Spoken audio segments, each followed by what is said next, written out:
అరెస్టుతో మా ఉద్యమాన్ని ఆపలేరు. ఎందుకంటే ఆ రోజు ఎన్నికల మేనిఫెస్టోలో మీరు ఇచ్చిన హామీలే మేము అడుగుతున్నాము. రేవంత్ రెడ్డి గారు 19,000 ఉద్యోగాలు ఖాళీ ఉన్నాయని చెప్పేసి ఇవాళ 5,000 ఉద్యోగాలు ఇస్తామన్న దాంట్లో మతలబ్ ఏంటి? అంటే ఉద్యోగాలు ఏమైనా అమ్ముకుంటున్నారా?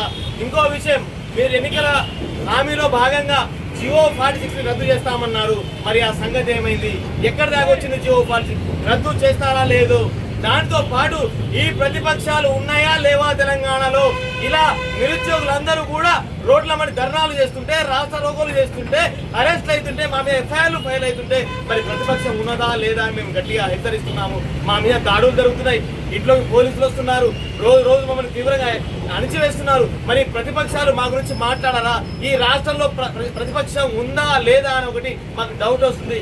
దయచేసి మిత్రులారా, ప్రతిపక్షంలో ఉన్న అందరూ కూడా మాకు సహకరించాలని, మా ఉద్యమాన్ని ఊపిరిపోయాలని మేము ఈ దిల్సుఖ్నగర్ నుండి మేము ప్రతిపక్షానికి అయినా మిగతా వేరే పార్టీలందరికీ కూడా రిక్వెస్ట్ చేస్తున్నాము. కాబట్టి మీరందరూ కూడా మాకు సహకరించాలని చేతులెత్తి మొక్కుతున్నాము.